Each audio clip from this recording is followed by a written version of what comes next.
মালাকুম কি হয়েছে তোমাদের, ইদা কিলা লাকুম ফিরু ফি সাবিলিল্লাহ, যখন তোমাদেরকে আমি আল্লাহর জন্যে ডাকা হয়, যে কোনো বিভাগে ডাকা হয়, মাদ্রাসাতে ডাকা হয়, মসজিদেতে ডাকা হয়, তাবলীগেতে ডাকা হয়, ডাকা হয় নামাজের জন্য, ডাকা হয় রোজার জন্য, ডাকা হয় দান খয়রাতের জন্য, ইসলামের যে কোনো ব্যাপারে যখন তোমাকে ডাক দেওয়া হয়, এসো এসো হাইয়া হাইয়া, এসো এসো এসো, তখন তোমার দিকে আমি তাকিয়ে দেখি, হিদ্দাকালতুম ইলাল আরদি, তখন তুমি জমিনকে আঁকড়ে ধরে থেকে যাও।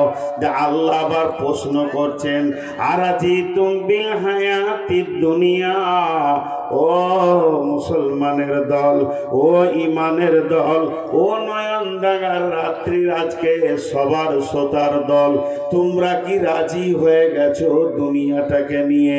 আরাজিতুম বিল হায়াতিদ দুনিয়া, পার্থিব ঐশ্বর্য, পার্থিব সৌন্দর্যকে নিয়ে কি তোমরা রাজি হয়ে গেছো? আল্লাহ তাবারাক ওয়া তাআলা বলছেন, ফামা মাতাউল হায়াতিদ দুনিয়া, ফামা মাতাউল হায়াতিদ দুনিয়া ফিল আখিরাতি ইল্লা কালিল। পৃথিবীর যত সম্পদ আছে, পৃথিবীর যত ঐশ্বর্য আছে, এটা আখিরাতের তুলনায় সামান্য কিঞ্চিত, এটা বেশি নয়। তোমাদেরকে ওই রোগেই পাগল করেছি।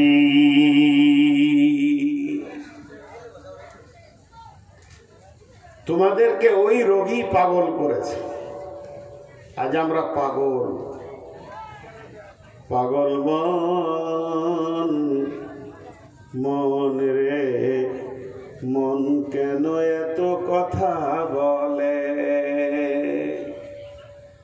জি আমি বাকে, আমার মনটা বাকে, আজও পারলাম না আমি আমার মনকে চিনিতে।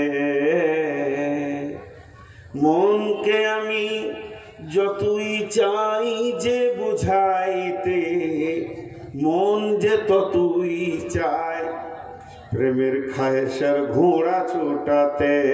রে মন, মন কেন এত কথা বলে। এটা গান, কিন্তু এটা বহু আগে শেখ সাদি বলেছেন। শেখ সাদি কি বলেছেন?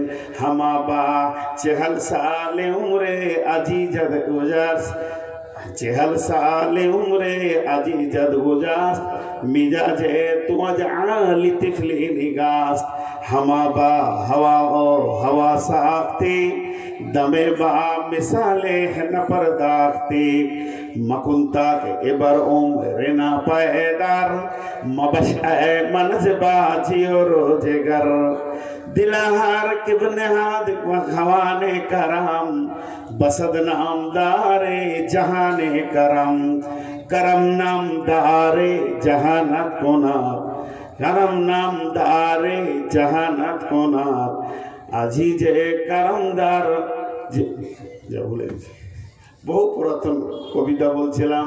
শেখ সাদি কি বলছে দেখেন, চেহাল সালে উমরে আজি যা গুজাস, মিজাজে তুজালি তিফলি নিগাস।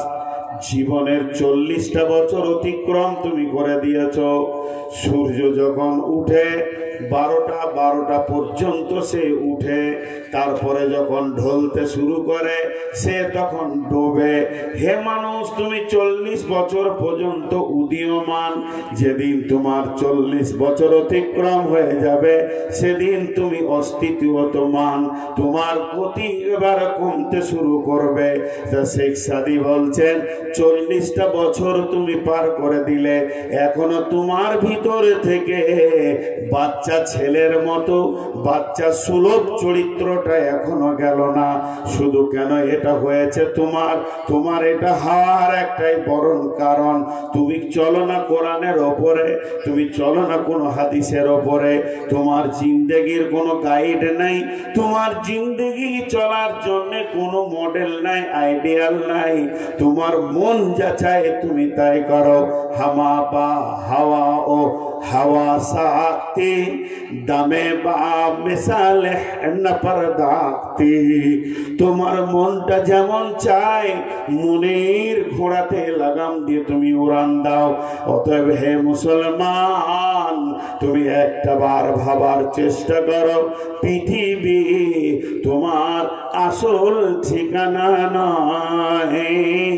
মত একদিন কেড়ে নেবে হায় সকল রঙিন পরিচয়। পৃথিবী আমাদের আসল ঠিকানা নয়।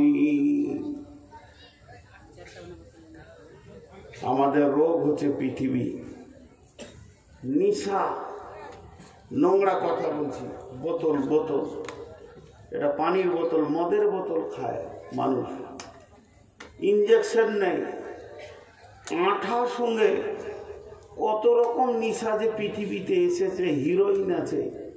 কিন্তু সব থেকে খতরনাক নেশা কোনটা? শেখ সাদি কি বলছেন? গমে দুনিয়া মখোর কে গম গমে আস, হামা গম হা ফরোতন আজিয়াস। गमे दुनिया मखोर के बेहुदास, हिचका से दर दुनिया नया सुदास। या इलाही बदे तो तौफीकम, रहबनुमा जुज़बे जिया तहकीकम। কি বলে?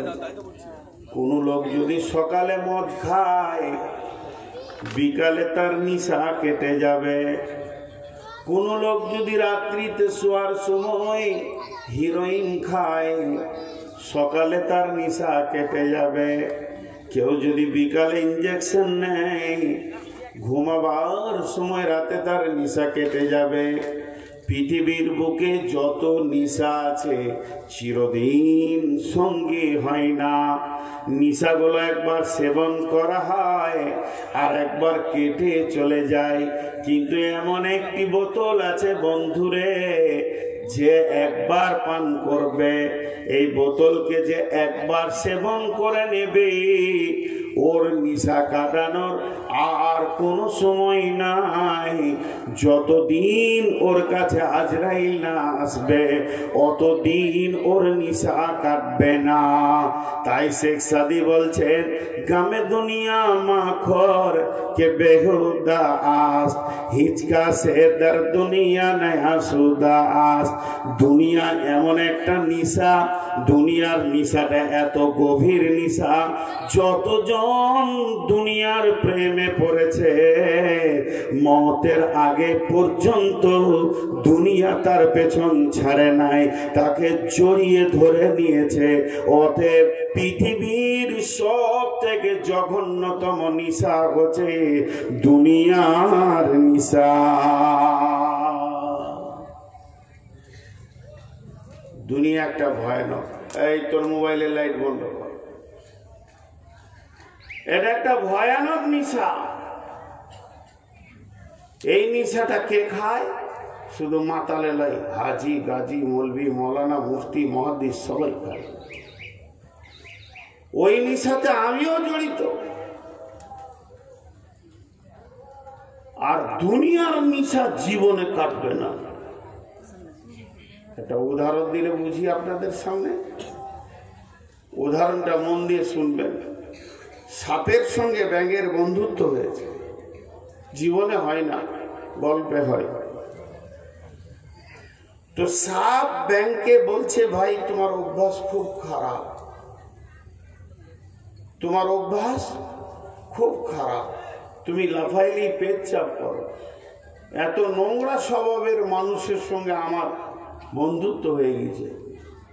তখন ব্যাঙ উত্তরে সাপকে বলছে, তুই জীবনে সোজা চলেছিস? তোর চলনি তো কেন? তোর জীবনে কোনোদিন সোজা চলেছিস? তোর চলনটাই বেকার হয়ে গেল। দুইজন কথোপকথন করছে, কেঁচড় মেচড় করছে একটা ঝোপে, আর ওখানে ছিল রাখালদার লাঠি নিয়ে। ঝোপে যেই মেরেছে আর ব্যাংকটা দুপ করে যে পানিতে পড়েছে, কিন্তু সাপ তো আর পালাতে পারছে না। ওকে পালিশ শুরু হয়ে গেল, মারতে মারতে মারতে মারতে ওকে মেরেই দিলে। শেষকাল ওর নেঁজে একটা দড়ি বেঁধে বাবলা গাছে ঝুলিয়ে দিয়ে রাখালরা গরু নিয়ে বাড়ি চলে গেছে। ব্যাংক তো পানি থেকে শুনছিল যে সাপের অবস্থা কি চলছে। এখন দেখা করতে এসছে যে বন্ধু কেমন আছে, তো দেখছি একদম তীর সোজা। তখন ব্যাং বলছে, বন্ধু সোজা হলি তো মরি হলি, জীবনে যতক্ষণ তো নিঃশ্বাস ছিল সোজা হলি না। তার থেকেও নোংরা এই মুসলমান, আমরা এই জাতি, এই মানব জাতিটা তার থেকে নোংরা। যতক্ষণ না মরবে এ সোজা হবে না। এদেরকে সোজা করার কত পৃথিবীতে যন্ত্র আসেনি, তাহলে একটাই এসছে তৌহিদবাদ। যদি এদের ভিতরে আল্লাহর ভয় ঢুকে যাইতো তবেই এরা সোজা হবে, নচেত ট্যাবলেট দিয়ে চোরকে আল্লাহর ওলি বানানো যাবে না। ইঞ্জেকশন দিয়ে সেলাইন চালিয়ে ডাকাতকে মসজিদে ঢোকানো যাবে না। পৃথিবীতে কোনো মেডিসিন নাই। মানুষের দুইটি রোগ, এই রোগটা ধরতে গিয়ে আল্লাহ বলছেন, আরাজিতুম বিল হায়াতিদ দুনিয়া মিনাল আখিরা ফামা মাতাউল হায়াতিদ দুনিয়া ফিল আখিরাতি ইল্লা কালিল। এটা একটা দেহ, এর ভিতরে একটা আছে আত্মা। দেহের রোগ আলাদা, আত্মার রোগ আলাদা। জ্বর হয়েছে, সর্দি হয়েছে, জন্ডিস হয়েছে, ক্যান্সার হয়েছে, হাড় ভেঙে গেছে, মাথা ফেটে গেছে, সর্দি কাশি, এগুলো হলো আপনার কিনা বডির রোগ, এগুলো দেহের রোগ। এই দেহটা তৈরি হয়েছে মাটি থেকে, আরে ওষুধ আল্লাহ মাটির গাছগাছরা থেকে রেখে দিয়েছেন। কিন্তু জেনেলেন নামাজ পড়ে না, মিথ্যা কথা বলে, সুদ খায়, চুরি করে, ডাকাতি করে, খুন করে, খিস্তি করে, গাল দেয়। এই রোগগুলি কিন্তু দেহের রোগ নয়, এগুলো আত্মার রোগ। আত্মাকে যতক্ষণ পর্যন্ত ওষুধ না দেওয়া যাবে অতক্ষণ পর্যন্ত এই রোগগুলি তার কাছ থেকে সরবে না। তাহলে আত্মার ওষুধ কি? আল্লাহ তাবারাক ওয়া তাআলার কালাম পাকের জিকির।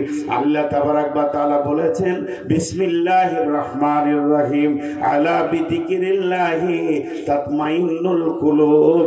আল্লাহর জিকিরের ভিতরে দেহের কেন আত্মার প্রশান্তি রয়েছে। আত্মা তার প্রত্যাবর্তনকে ফিরে পাবে এবং তার রবকে পাবে এবং সে তার রাস্তাকে খুঁজে পাবে। কিন্তু পৃথিবীর ওষুধ দিয়ে আত্মাকে সোজা করা যাবে না, আর আত্মার ওষুধ দিয়ে পৃথিবীর দেহকে সোজা করা সম্ভব হবে। কারণ দেহর ড্রাইভার হলো আত্মা, দেহকে চালায় কে না আত্মা। আত্মা যদি দুর্বল হয় আর দেহ যদি সবল হয়, তাহলে দেহ গুনাহ করবে, আত্মা উঠতে পারবে না। আর আত্মা যদি সবল হয়, দেহ যদি দুর্বল হয়, তাকে গুনাহ করার সুযোগ দিবে না।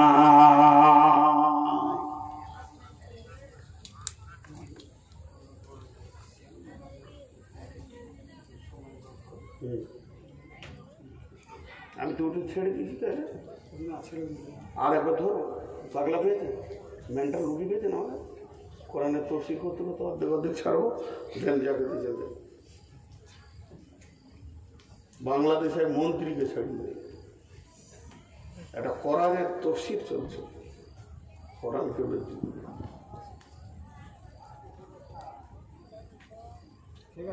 দেন। আরে দেন, আপনি দেন, ছাড়েন হলো দেন। এগুলো কাজ আর করিয়েন না, বলে দিচ্ছি। কোরআনের তফসির চলবে, মধ্যখানে কাউকে ব্রেক করতে দেবো না, মন্ত্রী লোক আজকে দেন, নাই মানে ছাড়েন।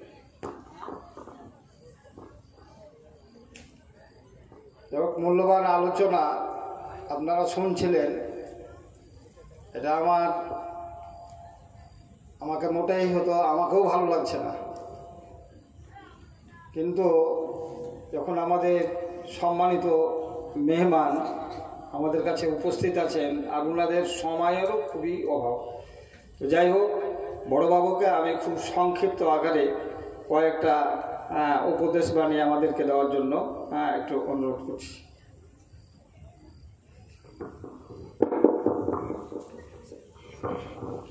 নমস্কার। যাই হোক, আমি দুঃখ প্রকাশ করছি, আমি এমন টাইমে এসেছি যে এটা আমার দুর্ভাগ্য। নিশ্চয় আমি মন্ত্রীর থেকে বড় নই, আমি থানার ছোটোবাবু। ক্ষমা চাইছি আপনাদের কাছে এত সুন্দর একটা অনুষ্ঠানে আমাকে আমন্ত্রণ করার জন্য। বেশি কিছু বলবো না, ভালো থাকুন। আপনাদের অনুষ্ঠান নষ্ট করার মতন মানসিকতা বা কোনো কিছু আমার নেই। যদি কোনো দিন মন্ত্রীর থেকে বড় হই অবশ্যই আমি এখানে কিছু বলবো। নমস্কার।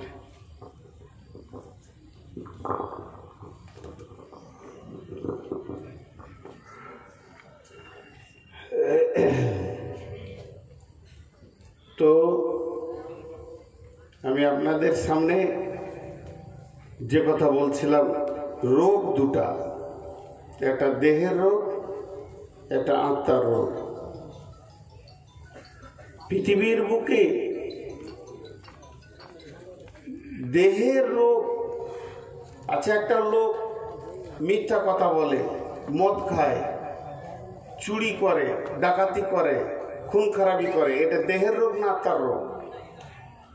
আপনারা আমার সঙ্গে কথা বলেন, এটা দেহের রোগ না আত্মার রোগ? আত্মার রোগ। আর যখন ওকে মারে পুলিশে, কোথাও মারে? বডিতে মারে। রোগ করেছে আত্মা, মার খায় দেহ, এই জন্য তো চিকিৎসাই হচ্ছে না। আর বিশ্বনবী চোর, লম্পট, ডাকাত, বেঈমান, সুদারু, জুয়ারি আত্মাতে হাত দিয়েছে। ওরা আত্মাকে আগে শুদ্ধি করেছে। আত্মা এমন একটা জিনিস যা শুদ্ধ হলে গোটা শরীর, গোটা এটা শুদ্ধ হয়ে যাবে। আল্লাহ তাবারাক ওয়া তাআলা বলছেন, মা লাকুম, কি হয়েছে তোমাদের? তাহলে আত্মার রোগটার নাম কি? বিশ্বনবী বলেছেন এই রোগটার নাম হচ্ছে অহান।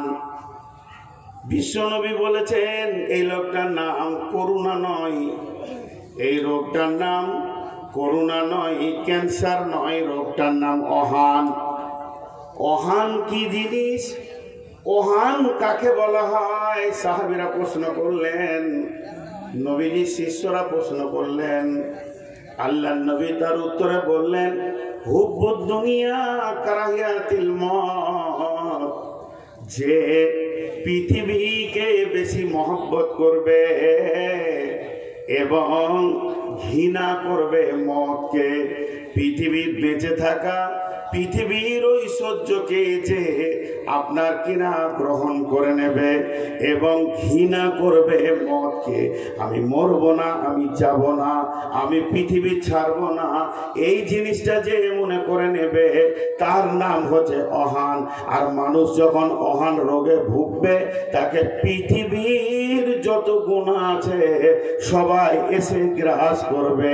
তার মানে হচ্ছে কি, আমরা পৃথিবীটাকে অনেক দামি মনে করে নিয়েছি।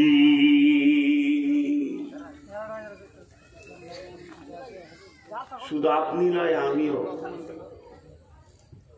পৃথিবীটাকে সব থেকে দামি মনে করে নিয়েছি। ভাই আপনারা বিরক্ত হচ্ছেন নাকি? একটু ধৈর্য ধরেন, 5টা মিনিট। আমি আয়াতের উপরেই আছি। আল্লাহ আবার একটা শব্দ ব্যবহার করলেন শেষকালে, একটা দেখেন, মাতাউল হায়াতিদ দুনিয়া, ফামা মাতাউল হায়াতিদ দুনিয়া ফিল আখিরাতি ইল্লা কালিল। দেখেন, ফামা মাতাউল হায়াতিদ দুনিয়া ফিল আখিরাতি ইল্লা কালিল।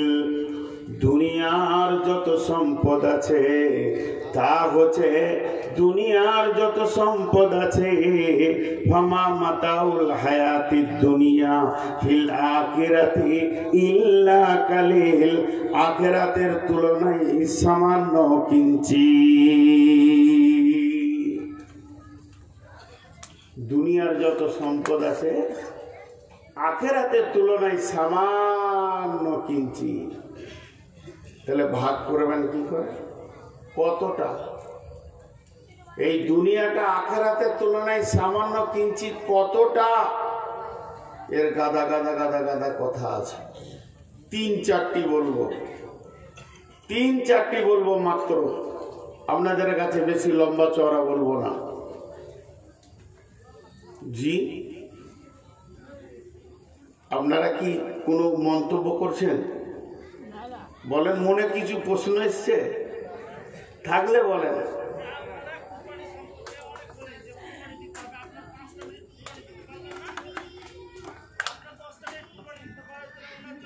আচ্ছা,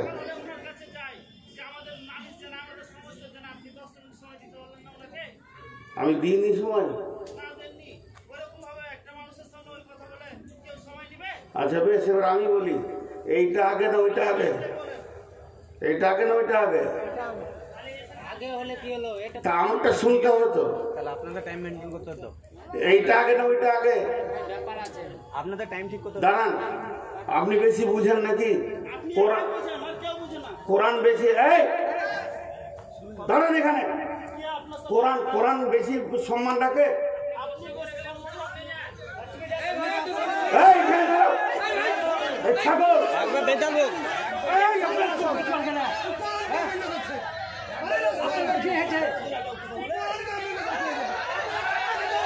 এই চুপ করেন, আপনারা চুপ করেন, বসে যান। আপনাদের কি হয়েছে? বসে যান, বসে যান। ও তো বক্স থেকে বলেছে, আপনাদের এত লাগছে কেন? কি করে কোরআন কবুল? না, ওকে বলছে, আমাকে বলেনি। আপনি বসেন। কি করে কোরআন কবুল করলে? আপনি ঠিক আছে। খুব কোরআন মানে লোক আর কোরআন কবুল করে দিল। ইনিও তো তাই। আজীব ব্যাপার। আমি বললাম যে কোরআনের তফসির শুরু হয়ে গেলে আমি মাঝে কাউকে দিই না। আমি বাংলাদেশে একটা মন্ত্রীকেও দিইনি। তারপরে আমি বললাম আপনি দিতে পারেন, দেন, আপনি সভাপতি আছেন। আমি কি অন্যায় করেছি বলেন, আমি ক্ষমা চাইব। আমি যদি অন্যায় করেছি তা আমি আপনার জুতো গলায় নিয়ে ক্ষমা চাইবো, বলেন। আমার সাথে অন্যায় করিনি। আপনি একটা কথা বলেছেন যেটা সেটা কোনাকে আঘাত লেগেছে। হ্যাঁ, যে রাষ্ট্রপতি হলেও আমি রাষ্ট্রপতি বলিনি, আমি বলেছি বাংলাদেশে এক মন্ত্রীকে আমি ছাড়িনি। আপনি যে সভাপতি, আপনি টাইম মেনশন করেন।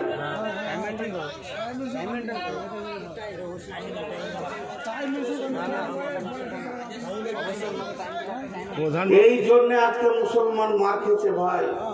কোরআনের এদের কোনো মূল্য নাই। আমি কোরআনের আয়াত, আমি যদি ভূমিকায় থাকতাম দিয়ে দিতাম, আমার যদি আয়াত করে শেষ হয়ে যেত দিয়ে দিতাম। আমি খালি এতটুকু বলেছি কোরআনের তফসির শুরু করেছি, মধ্যখানে আমি কাউকে দিই না, দিব না বলিনি, দিই না। আমি বাংলাদেশে দিইনি এক মন্ত্রীকে, তো আপনি দেন, ছাড়েন, দেন। আপনি বলেন না চালান, আমি বললাম না দেন, 3 বার বলেছি না দেন। আমি তো কিছুই এমন অন্যায় করিনি। আর যদি অন্যায় করেছি তো আমি ক্ষমা চাইছি। আপনি ডেকে নিয়েছেন পুলিশকে, আমি ক্ষমা চেয়ে নেবো কাছে। আপনি তো সভাপতি, আপনি আল্লাহকে জবাব দেবেন, আমার জবাব দেওয়ার নেই। আপনি অত রাখছেন কেন? ঠিকই আছে, তিনি মেহমান, তিনাকে তারপরেও বললাম যে আপনি দেন। আমি তো দুবো না এ কথা বলিনি। বিসমিল্লাহির রহমানির রহিম। ফামা মাতাউল হায়াতিদ দুনিয়া ফিল আখিরাতি ইল্লা কালিল। ইল্লা কালিলের কথা 3-4টা বলবো। তার আগে আপনাদের কাছে একটা ছোট্ট আবেদন রাখছি, সব ভুলেন আপাতত, ফের ফিরে আসেন এই দিকে। সকলে আমরা বলি আস্তাগফিরুল্লাহাল্লাযী লা ইলাহা ইল্লা হুয়াল হাইয়ুল কাইয়্যুম ওয়া তুবু ইলাইহি। কিন্তু ভাই আমি মনে থেকে চাইনি যে আমি কাউকে বেজ্জতি করি। আমার এটা অভ্যাস স্বভাবগতভাবে বের হয়ে গেছে। যদি আমারটাই ভুল হয়ে থাকে আপনারা রেকর্ড করে শুনিয়ে দেবেন, উনি আসলে ভালো। আমি ক্ষমা প্রার্থী। তবে আমার কাছে কোরআন অনেক ঊর্ধ্বে। তো ইল্লা কালিল, আখিরাতের তুলনায় দুনিয়াটা হচ্ছে সামান্য কিঞ্চিত। দুনিয়াটা সামান্য কিঞ্চিত। সেই সামান্য কিঞ্চিতটা কেমন, দুনিয়াটা কত লম্বা কত চওড়া, এটা বুঝাতে গেলে অনেক কথা আসবে। একজন মুফাসসির বলছেন দুনিয়াটা কেমন, তিনি বলছেন আজান আর একামতের মাঝে যেটুকু সময় রয়েছে এইটাকে দুনিয়া বলা হয়েছে। আজান আর একামত, আজান হয়ে গেছে, তাকবীর হয়ে গেছে, এবার ইমাম দাঁড়িয়ে গেছেন, একামত হয়ে গেছে, ইমাম আল্লাহু আকবার বলে নামাজ শুরু করবে, এই মধ্যখানটা হলো দুনিয়া।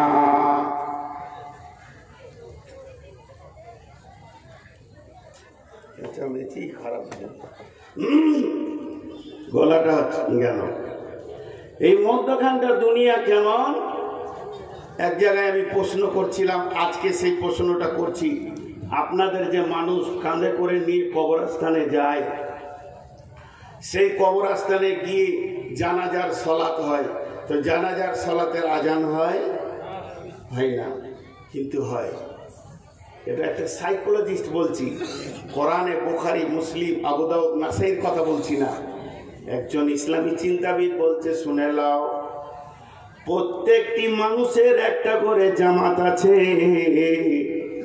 আমার নামে একটা জানাজার জামাত আছে, আপনার নামে একটা জানাজার জামাত আছে, ইনার নামে একটা জানাজার জামাত আছে, ওনার নামে একটা জানাজার জামাত আছে। পৃথিবীতে যতগুলো আমরা হায়াতে মুসলমান বেঁচে রয়েছি, প্রত্যেকজনের নামে একটা করে জানাজার জামাত হবে। কিন্তু জেনেলেন ওই জানাজার জামাতের আজান হয়ে গেছে, তার মানে কি? নামাজ তো আমার জন্যে, সালাত আমার জন্যে, আমি মাইয়াত হয়েছি। একজন মুফাসসির বলছে, বন্ধু তুমি শোনো, যেদিন তুমি জন্ম নিয়েছ তোমার কানে আজান পড়ে গেছে। আজান পড়ে গেছে মানে এবার তোমার ইমাম আসতে বাকি আছে।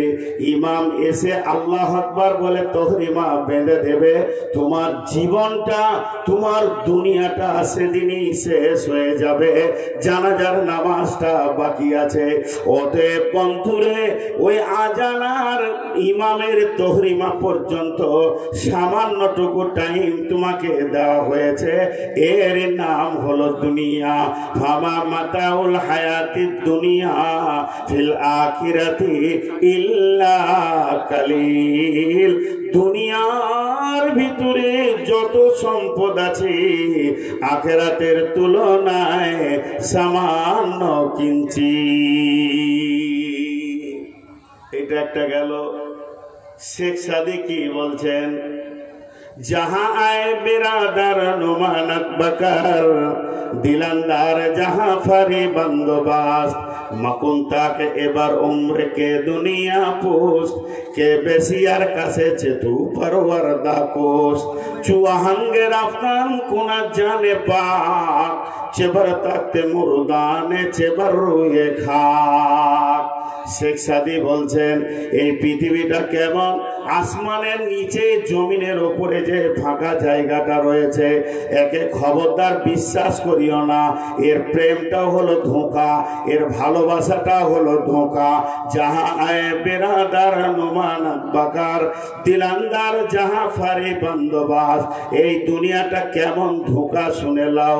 যেদিন তোমার জানটা বের হয়ে চলে যাবে, এই দুনিয়া তোমার সঙ্গে তালাক নেবে। একদিন তোমার দাদুকে পাগল করে রেখেছিল, একদিন তোমার বাপকে পাগল করে রেখেছে, আজকে তোমাকে পাগল করে রেখেছে। এমন একটা দিন আসবে, সেদিন জেনে নাও তোমার ছেলে ওই দুনিয়ার পাগলে পড়ে যাবে। এর নোংরা করে তিনি বলেছেন, এটা একটা বেশ্যা নারীর মতো। এই পৃথিবীর প্রেমে তুমি পড়ে যেও না, কারণ ই মাল আর প্রেম ছাড়া কিছু জানে না। যেদিন তুমি মরে যাবে ইত্তেবাউল মাইয়াতা সালাসাতুন ফায়ারজিআনে ইসনানে ওয়া ইয়াবকা মাহু ওয়াহিদুন ফায়ারজিআনে ইসনানে আহলুহু মালুহু ওয়া ইয়াবকা মাহু ওয়াহিদুন আমালুহু। যেদিন তুমি মরে যাবে, যেদিন তুমি চলে যাবে, যেদিন তুমি বিদায় হয়ে যাবে, সেদিন এই দুনিয়া তোমার সঙ্গে যাবে না। অতএব দুনিয়া হলো আখিরাতের তুলনায় সামান্য কিঞ্চিৎ।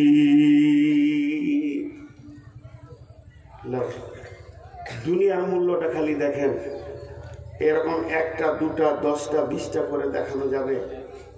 আর একজন কি বলেছে জানেন? দুনিয়ার মজা কেমন, দুনিয়াটা চিখলে, দুনিয়াটাকে চাবালে মজাটা কেমন লাগবে, সেই মজাটা তিনি বলতে গিয়ে বলছেন যে এই হায়াত, এর স্বাদ অতি তিক্ত।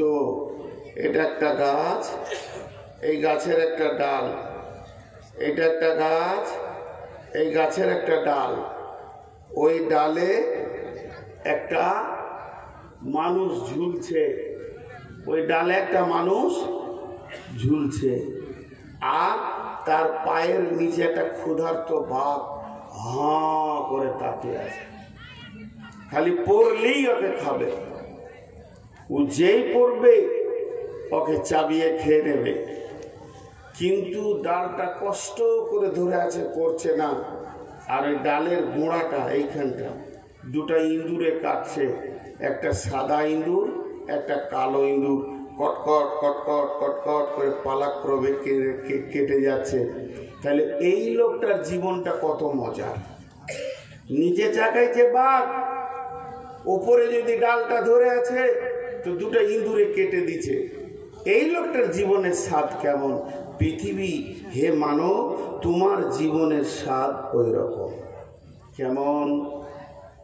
আমরা যে গাছে চেপে আছি, গাছটার নাম হলো বয়সের গাছ। সেই বয়সের গাছের একটা ডাল ধরে আমরা ঝুলছি। আজরাইল ক্ষুধার্ত বাঘ আমাদের পায়ের নিচে দাঁড়িয়ে আছেন, সে কামড়াবে, পৃথিবীটা শেষ করে দেবে, স্বাদ শেষ হয়ে যাবে। কিন্তু ওই বয়সের ডালটাকে ধরে দুইটি ইঁদুরে কাটছে, একটা কালো ইঁদুর বলতে রাত, আর সাদা ইঁদুর বলতে দিন। পালাক্রমে কেটে কেটে কেটে কেটে দিচ্ছে, এমন করে কাটছে যে ওই ডালটা ক্ষীণ হয়ে যাবে আর নিচে পড়ে যাবে, তো সঙ্গে সঙ্গে দুনিয়া শেষ হয়ে যাবে। হে পৃথিবীর মানুষ, এরই নাম হলো দুনিয়া।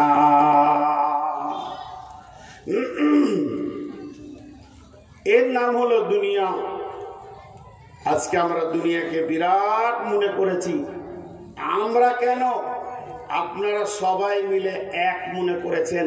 আর আমার মতো একটা বেঈমান মুনাফিক এই দুনিয়াটাকে 99 গুণ আঁকড়ে ধরে রেখেছি, কারণ আমিও দুনিয়াদার হয়ে গেছি। আজকের অবস্থা তাই, আমরা শেষ হয়ে গেছি। পরের আয়াত আল্লাহ কি বলছেন?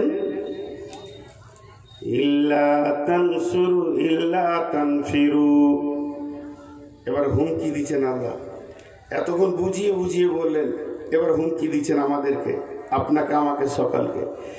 ইল্লা তানফিরু ইউআযিবকুম আযাবান আলীমা ওয়া ইস্তাবদিল কওমান গায়রাকুম ওয়া লা তাজরুহু শাইআ ওয়াল্লাহু আলা কুল্লি শাইইন কাদির। কি বললেন আল্লাহ?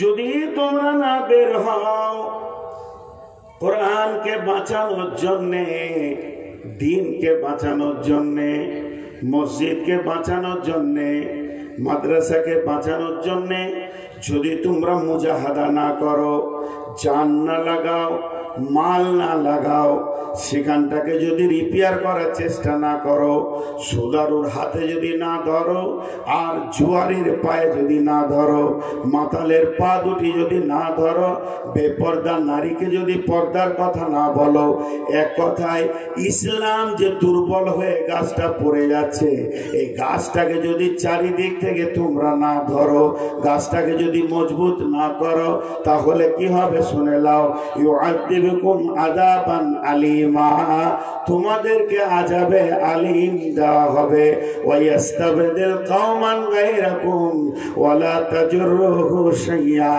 আর তোমার পরিবর্তে অন্য কওমকে দিয়ে আল্লাহ বলছেন আমি দ্বীনের কাজ করে নিব। এটা আমার কাছে কোনো ব্যাপারই নাই, এটা আমার কাছে কোনো নিত্য নতুন ব্যাপার নয়, আমার কাছে কোনো কষ্টের ব্যাপার নয়। আল্লাহু আলা কুল্লি শাইইন কাদির, আমার আল্লাহ সমস্ত জিনিসের উপরে ক্ষমতাবান। এটা কি বুঝলেন? তোরা বের হবি না? আল্লাহ রেগে গেছেন।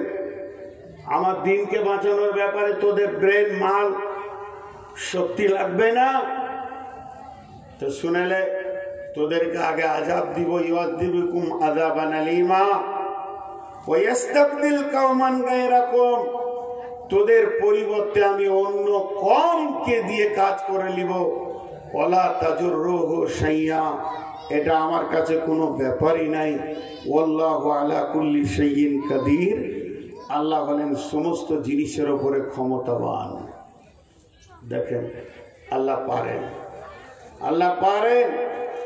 আজকে মুসলমানের ছেলে নাক ডাকিয়ে ঘুমাচ্ছে, অন্য কওমের ছেলে ইসলাম কবুল করে ফজরের আজান দিচ্ছে। আল্লাহ পারেন। আল্লাহর কাছে এটা অনেক বড়, অনেক কঠিন ব্যাপার নয়, তবে আমাদেরকে আযাব দেবেন। আযাব কি? দুনিয়াতেও আযাব আছে, আখিরাতেও আযাব আছে। পৃথিবীর আযাব কি? পৃথিবীর সব থেকে বড় আযাব হচ্ছে তোমাদের মনের বিরুদ্ধে তোমাদের রাষ্ট্রনায়ক করে দিব। আল্লাহ তাবারাক ওয়া তাআলা আমাদের মনের বিরুদ্ধে আমাদের রাষ্ট্রনায়ককে করে দেবেন। জি, অ্যাটেনশনটা এইদিকে আছে না অন্যদিকে আছে আপনাদের? না, অন্যদিকে রয়েছে, কারণ স্টেজটা কন্ট্রোল তো আমি করছি, আমি তো বুঝতে পারছি, আমার তো একটা আইডিয়া হচ্ছে, তো অন্যদিকে অ্যাটেনশন রেখে কোনো লাভ নেই।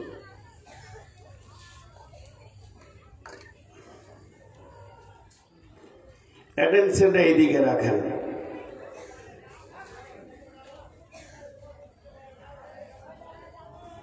আজীব। আচ্ছা শোনেন, আপনারা আমার দিকে তাকান। বিসমিল্লাহির রহমানির রহিম। ইল্লা তানসুরুহু ফাকাদ নাসারাহুল্লাহু ইদ আখরাজাহুল্লাযীনা কাফারু সানিয়া সানাইনি ইদ হুমা ফিল গার ইদ ইয়াকুলু লিসাহিবিহি লা তাহজান ইন্নাল্লাহা মা'ানা ফাআনজালাল্লাহু সাকিনাতাহু আলাইহি ওয়া আইয়াদাহু বিজুনুদিন লাম তারাওহা ওয়া জা'আলা কালিমাতাল্লাযীনা কাফারুস সুফলা ওয়া কালিমাতুল্লাহি হিয়াল উলিয়া ওয়াল্লাহু আজিজুন হাকীম।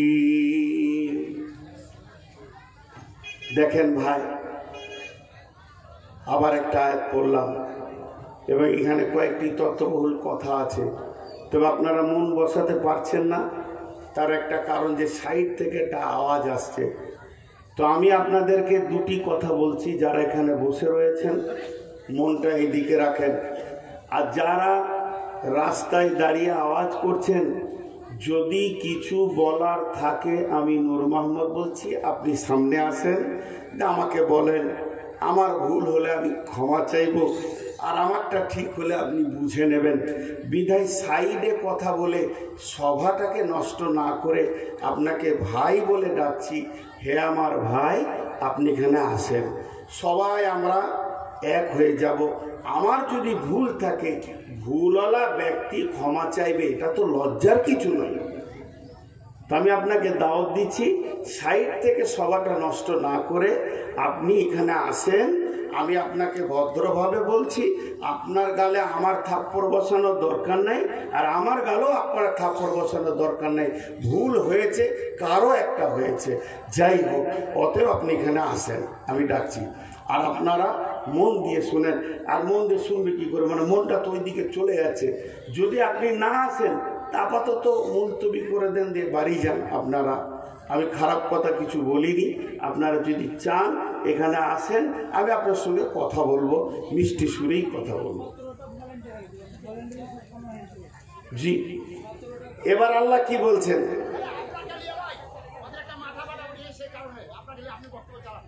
এরা ভাবছে অন্য কিছু।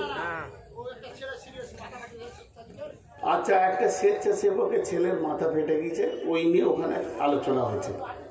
আচ্ছা ঠিক আছে, আলহামদুলিল্লাহ যে খবরটা দিলেন। এখন আমি যে কথাটা আপনাদের সামনে এই আয়াতকে পড়ছি, এটা আমার শেষ আয়াত। আজকে যে 3টে আয়াত পড়েছি তার মধ্যে এটা শেষ আয়াত। একটু ধৈর্য ধরেন, একটু সবর, একটু ধৈর্য। সেটা কি?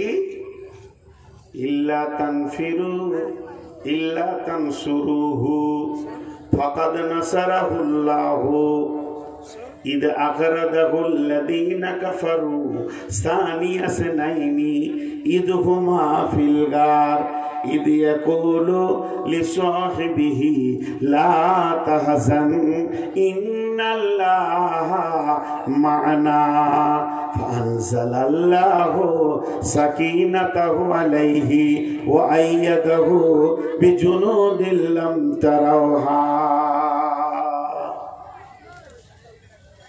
আপনারা একবার মুখ খুলেন সবাই। এইটার যা ওজন, ওজন বলতে যে আমি এক হাতে ধরে আছি এই ওজন বলছি না, আপনারা বুঝতে পারছেন। এইটা যা ওজন আমরা কেউ বহন করতে পারবো? সবাই বলি পারবো?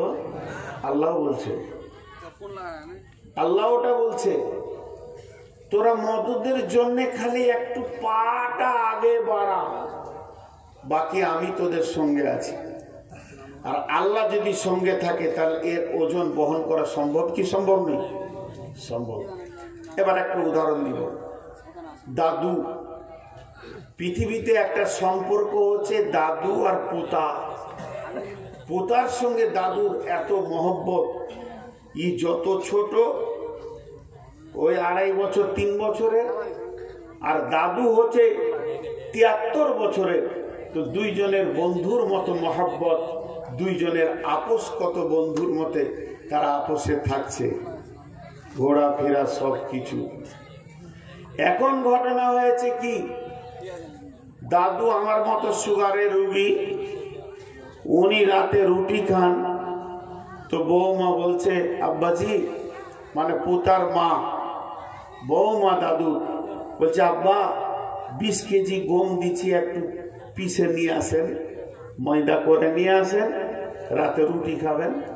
তো যে দে মা, একটা কাপড়ের বস্তাতে 20 কেজি গম দিচ্ছে, ঝেড়ে ঝুড়ে পরিষ্কার করে চেলে দিয়েছে। দাদু তখন জামাটা পরে দাড়িগুলো কেমনি করে তেল তেল মাখছে, যে ওইটাকে নিয়ে মেশিন ঘরে যাবে, আপনাদের যেমন কাছি এই মোটটা। তো পোতা ঘুমিয়েছিল, দুপুরে উঠি দেখছে যে দাদু জামা পরছে, দাড়ি আঁচড়াইছে, তেল মাখছে। কেন?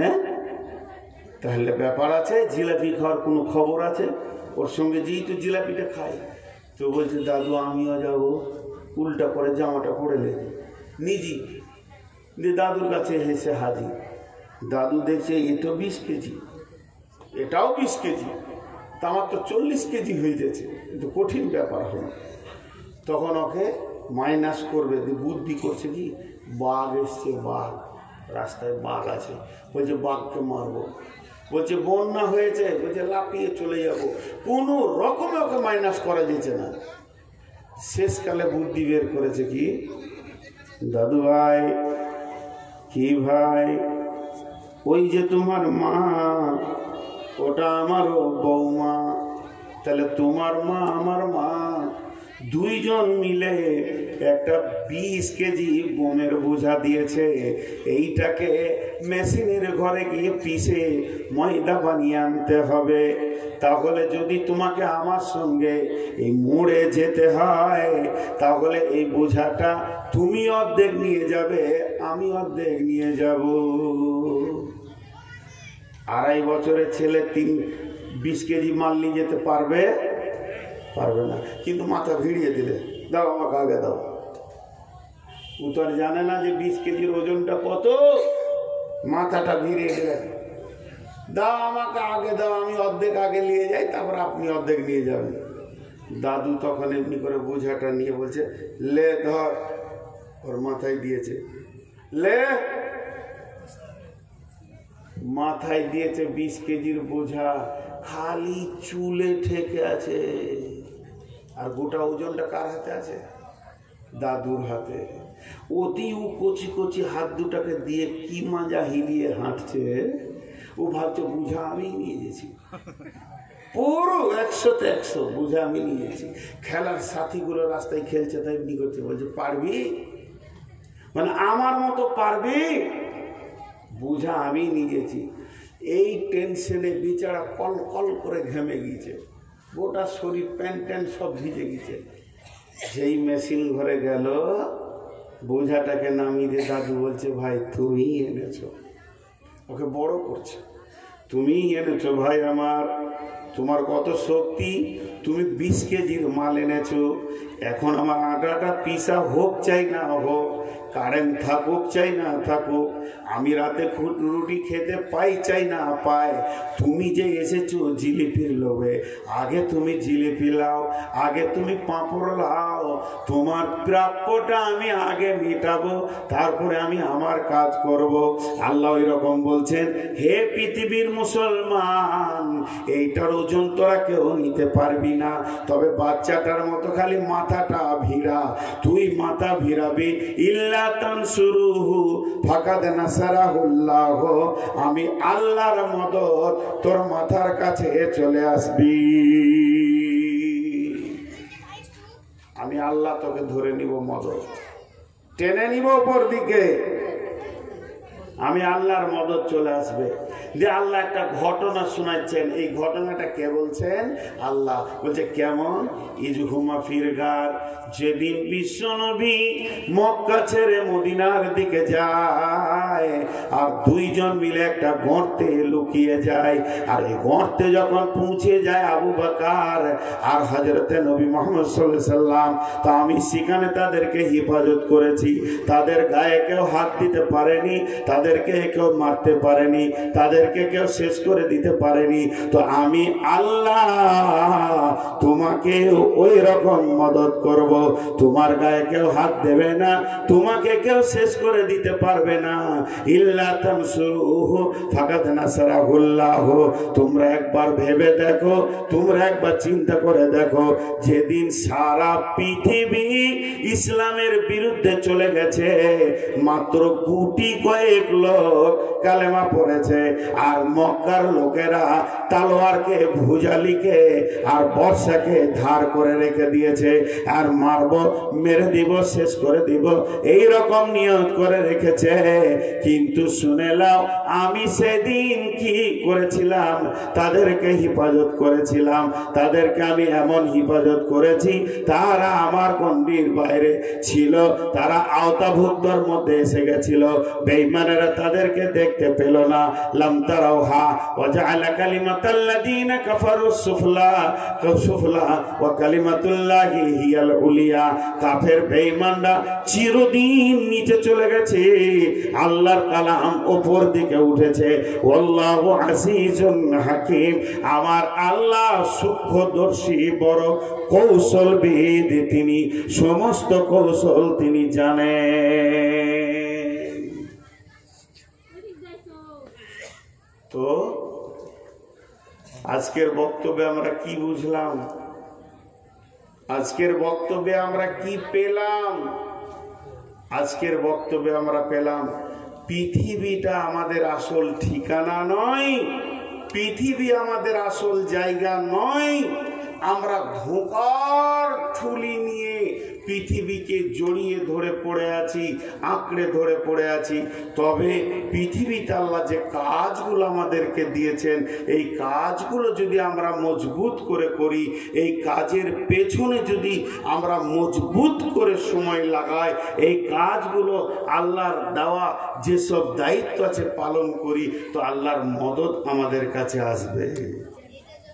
আর আল্লাহর মদদ যখন আসবে তখন সব কাজ আসান হয়ে যাবে। আল্লাহ একটা ঘটনা বলছেন, এই ঘটনাটা কখন হলো, আয়াতটা কখন নাজিল হলো? ইনফিরু খিফাফাও ওয়া সিকালা, বের হয়ে যাও তুমি, ভারী থাকো চাই হালকা থাকো। দেখেন এটা ভারী হালকা কেন বললেন? ভারী থাকো চাই হালকা থাকো, তুমি বের হয়ে যাও আল্লাহর রাস্তায়। এই আয়াতটা নাজিল হওয়ার কারণ, মদিনার পরিস্থিতিটা কেমন ছিল? কারো গাছে খেজুর কাঁচা আছে, কারো ডাঁসা আছে, কারো পেকে গেছে।